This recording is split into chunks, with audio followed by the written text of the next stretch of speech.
أعوذ بالله من الشيطان الرجيم بسم الله الرحمن الرحيم الله يستهزئ بهم ويمدهم في طغيانهم يعمهون أولئك الذين اشتروا الضلالة بالهدى فما ربحت تجارتهم وما كانوا مهتدين مثلهم كمثل الذي استوقد نارا فلما أضاءت ما حوله ذهب الله بنورهم وتركهم في ظلمات لا يبصرون صم بكم عمي فهم لا يرجعون أو كصيب من السماء فيه ظلمات ورعد وبرق يجعلون أصابعهم في آذانهم من الصواعق حذر الموت والله محيط بالكافرين يكاد البرق يخطف أبصارهم كلما أضاء لهم مشوا فيه وإذا أظلم عليهم قاموا ولو شاء الله لذهب بسمعهم وأبصارهم إن الله على كل شيء قدير۔ محترم حضرات، اللہ تعالیٰ پچھلی والی آیتوں سے یعنی جو یہ رکوع ہے پورا دوسرا، اس میں اللہ تعالیٰ نے منافقوں کا ذکر فرمایا ہے، اور یہاں پر جو باقی آیتیں ہیں 15 سے لے کر 20 تک منافقوں کا ہی ذکر ہے۔ تو منافقوں کو اللہ تعالی نے ایک موقع دیا سمجھنے کا، اور مسلمانوں کو حکم دیا کہ ان کے ساتھ مسلمانوں جیسا ہی برتاؤ کیا جائے، ان کے ساتھ رعایت کی جائے، ان کے ساتھ دشمنوں جیسا برتاؤ نہ کیا جائے۔ تو وہ اس رعایت کا فائدہ اٹھانے کی بجائے وہ یہ سمجھ لے لگے کہ ہم مسلمانوں کو بیوقوف بنا رہے ہیں۔ تو اللہ تعالیٰ نے فرمایا کہ منافق جو ہے وہ خود اپنا بیوقوف بنا رہے ہیں، اور جو اللہ تعالیٰ نے ایک موقع دیا تھا کہ اس کا فائدہ اٹھاتے اور ہدایت کو قبول کر لیتے، لیکن انہوں نے ہدایت کو قبول نہیں کیا، اور اپنی اس نادانی کی وجہ سے اپنی گمراہی کے اندر وہ بڑھتے چلے جا رہے ہیں، اور اسی کے اندر عقل کے اندھے بنے ہوئے ہیں۔ عقل کا فیصلہ یہ تھا کہ اللہ نے ایک موقع دیا، عزت ہماری بچائی، ایک موقع ہے کہ ہم ہدایت کو قبول کر لیں اور اس موقع کا فائدہ اٹھائیں، لیکن انہوں نے فائدہ نہیں اٹھایا۔ تو اللہ تعالیٰ نے فرمایا کہ وہ لوگ ہیں کہ جنہوں نے ہدایت کے بدلے میں گمراہی کو خریدا، اور یہ جو انہوں نے خرید و فروخت کی ہے یعنی خرید بیچان کیا ہے، اس میں ان کو کوئی فائدہ نہیں ہوا بلکہ نقصان کیا ہے انہوں نے، اور یہ ہدایت پر نہیں ہے۔ پھر آگے اللہ تعالیٰ نے ان کی ایک مثال بیان کی کہ ان کی مثال ایسی ہے کہ جیسے ایک آدمی آگ جلاتا ہے، اور اس آگ کی وجہ سے یعنی مشعل آپ نے جلائی تو سارا ارد گرد کا ماحول روشن ہو گیا، اور لوگ چیزوں کو برابر دیکھنے لگے، گڑے بھی نظر آنے لگے، جھاڑ بھی نظر آنے لگے، ہر چیز آپ کو سامنے بالکل صاف نظر آ رہا ہے۔ اب ایسی صورت میں ایک دم سے اللہ تعالیٰ کی طرف سے کوئی واقعہ پیش آتا ہے، اور اللہ تعالیٰ اس آگ کو بجھا دیتے ہیں، اور ماحول بالکل اندھیرا ہو جاتا ہے، اور آدمی اندھیرے میں کھڑا رہ جاتا ہے، اسے کچھ دکھائی نہیں دیتا۔ اصل میں واقعہ یہ تھا کہ یہ منافقین ہیں، اور مدینے کا جو ماحول تھا، مسلمان چاروں طرف سے کفر کے لرغے میں تھے، اور مشرکین مکہ نے جو پورا عرب کا علاقہ تھا، کیونکہ پورا کفرستان تھا، سب لوگوں کو اس بات پر آمادہ کیا کہ مسلمانوں کو بائیکاٹ کیا جائے، مسلمانوں کے چلنے پھرنے کے راستے بند کر دیے جائے، مسلمان کوئی ویپار نہ کر سکے، کوئی قافلہ ویپاریوں کا مسلمانوں کے یہاں پر نہ آئے، یہ کہیں نہ جا سکے۔ تو ایک دم سے بالکل ناکہ بندی کر دی گئی تھی۔ اب ایسی صورت میں پریشانی کا معاملہ تھا، تو اللہ تعالیٰ کی طرف سے ایک آزمائش ہوتی ہے، مسلمان اس کے اوپر کھرے اترے۔ اللہ کے نبی علیہ الصلوۃ والسلام نے ان جو ناکہ بندی تھی ان کو ختم کرنے کے لیے بڑی کوششیں کی۔ تو ایک طرف یہ گھبراہٹ کا عالم تھا، ادھر سے مشرکین مکہ پہلے تو وہ یہودیوں کو کہا، لیکن یہودیوں کا کچھ چلا نہیں، یا ان کے ذہن میں اس وقت اتنی خرابی نہیں تھی۔ پھر انہوں نے منافقین سے، عبداللہ ابن سلول وغیرہ سے بات کی کہ یہ ہمارے یہاں کے لوگ بھاگ کر آئے ہیں، ہمارے حوالے کر دو، تو اور نہ ہم لوگ آئیں گے تو پھر تم کو بھی نہیں چھوڑیں گے۔ یہ لوگ گھبرا گئے، جو مسلمان تھے انہوں نے کہا بھئی ہم تو طے کر کے آئے ہیں اس بات کہ ہم تو اللہ کے نبی علیہ الصلوۃ والسلام اور مسلمانوں کی ایسی حفاظت کریں گے جیسے کہ اپنے بچوں کی کرتے ہیں، ہم پیچھے نہیں ہٹنے والے۔ تو ان کے اوپر داؤ چلا نہیں، منافق ان کے شہر کے اندر آ گئے، ان کو ڈر لگنے لگا کہ یار یہ تو معاملہ خطرہ ہے۔ اب جب اللہ تعالی نے مسلمانوں کو غلبہ عطا فرمایا، غزوہ بدر کا واقعہ پیش آیا اور 313 نہتے مسلمانوں نے 1000 کافروں کو جو ہر طرح سے ہتھیار بند تھے، بہت بڑی طاقت تھی، بڑے بڑے سردار دگج لوگ تھے،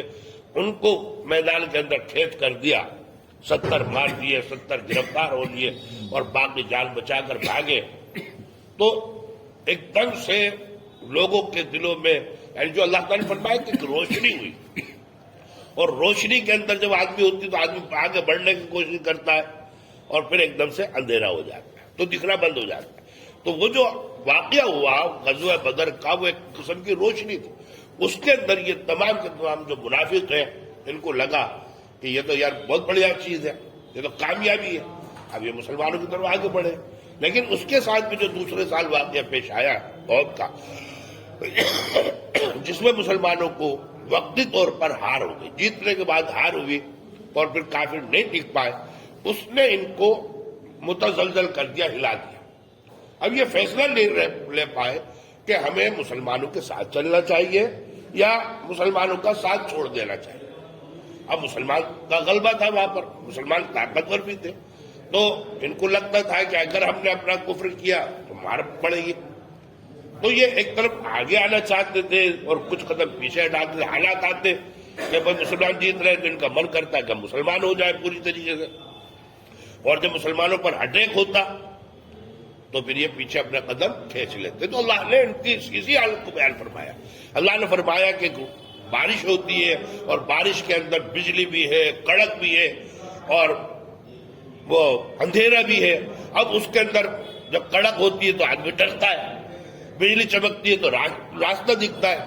اور راستہ دکھنے کے بعد آگے بڑھنا چاہتا ہے، لیکن پھر گپ اندھیرا۔ تو یہ اللہ تعالیٰ نے ان کی ایسی پوزیشن بتائی کہ یہ ایسے تردد کے اندر ہے، اور اللہ نے انہوں نے اپنے جو کان ہے، اپنی بدقسمتی سے اپنے کان، اپنے آنکھیں، اپنے دماغ کو بالکل بند کر لیا، یعنی بہرے، گونگے،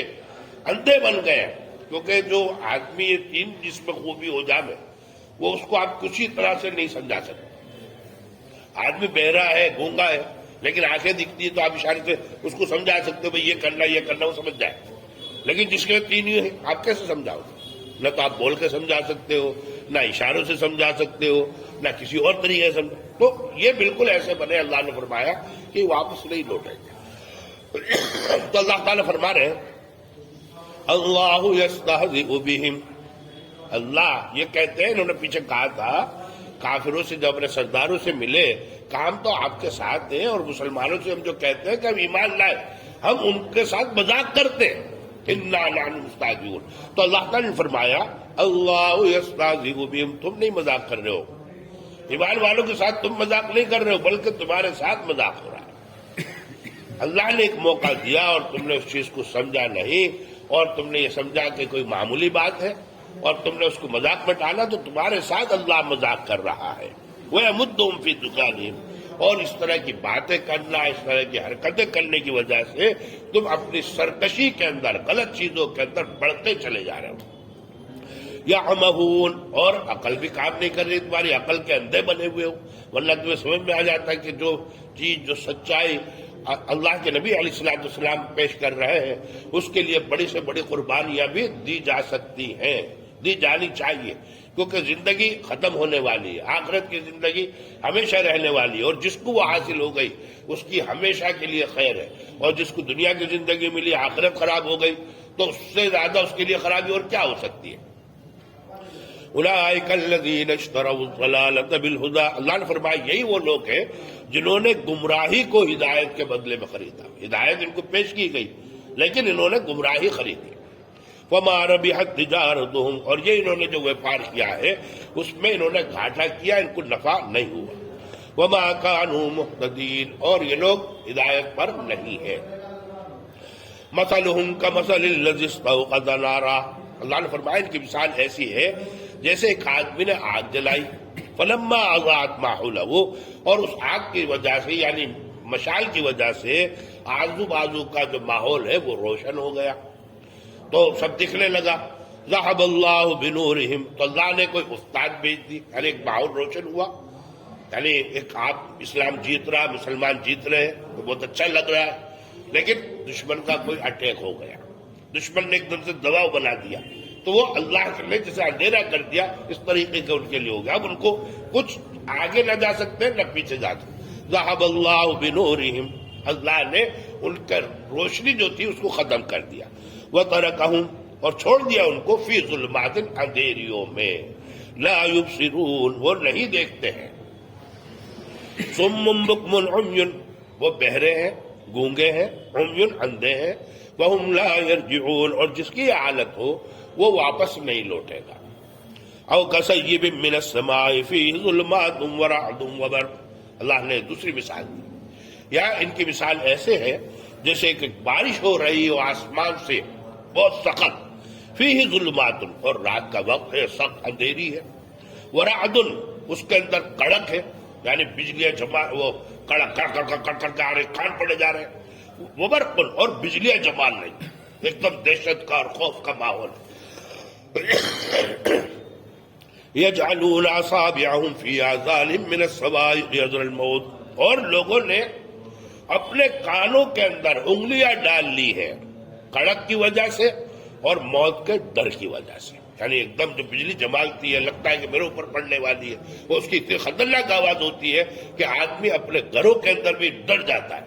تو اللہ نے فرمایا ایسا سین ہے۔ اور وہاں پر جو مدینے کے اندر جو ماحول تھا، جو دشمنوں کے حملے ہو رہے تھے، وہ بالکل اسی انداز کے تھے کہ اچھا آدمی تھر تھر کانپتا ہو، اب تھوڑی سی جماعتوں میں چاروں طرف سے دشمن چلے آ رہے ہیں، احزاب کا واقعہ، 10,000 سے زیادہ آدمی چڑھائے، آپ کیسے جان بچاؤ گے؟ آدمی ہل کر رہ جاتا ہے، تو اللہ تعالیٰ نے فرمایا کہ ایسے حالات چل رہے ہیں، اور واللہ محیط بالکافرین، اللہ نے فرمایا کہ اللہ نے کافروں کی تمام چیزوں کو اپنے احاطے میں رکھا، اللہ سے باہر نہیں ہے۔ اللہ فرما رہے یکاد البرق یخطف ابصارہم، اور اتنی زبردست چکا چوند ہوتی ہے بجلی کی کہ لگتا ہے کہ آنکھیں چلی جائیں گی، کلما اضاء لہم مشوا فیہ، تو ہوتا کیا ہے اللہ فرما رہے جب اللہ تعالیٰ اس ماحول کو روشن کر دیتا ہے، بجلی چمکتی ہے، یعنی اسلام کا نور پھیلنا شروع ہوتا ہے، تو مشوا فیہ، لوگ اس کی روشنی میں چلتے ہیں، تھوڑا آگے بڑھے، وَإِذَا أَظْلَمَ عَلَيْهِمْ قَامُوا، پھر کوئی اٹیک ہو گیا تو وہ اندھیرے میں وہیں پر کھڑے رہ جاتے، پھر آگے بڑھنے کی ہمت ان کی نہیں ہوتی۔ وَلَوْ شَاءَ اللَّهُ لَذَهَبَ بِسَمْعِهِمْ وَأَبْصَارِهِمْ، اگر اللہ چاہے تو ان کے کانوں کو، ان کی آنکھوں کو لے جائے، یعنی اندھا اور بہرا بنا دے۔ ان اللہ علی کل شیء قدیر، بے شک اللہ ہر چیز پر قادر ہے۔ یہ یہاں تک اللہ نے منافقوں کو بیان کیا، آگے اللہ تعالیٰ تمام لوگوں سے خطاب کر رہے ہیں، وہ انشاءاللہ کل ہوگا۔ وآخر دعوانا الحمدللہ رب العالمین۔ اللہم صل علی سیدنا مولانا محمد وعلى آل سيدنا مولانا محمد وبارك وسلم۔ ربنا آتنا في الدنيا حسنة وفي الآخرة حسنة وقنا عذاب النار۔ ربنا لا تجعلنا فتنة للقوم الظالمين ونجنا برحمتك من القوم الكافرين۔ وصلى الله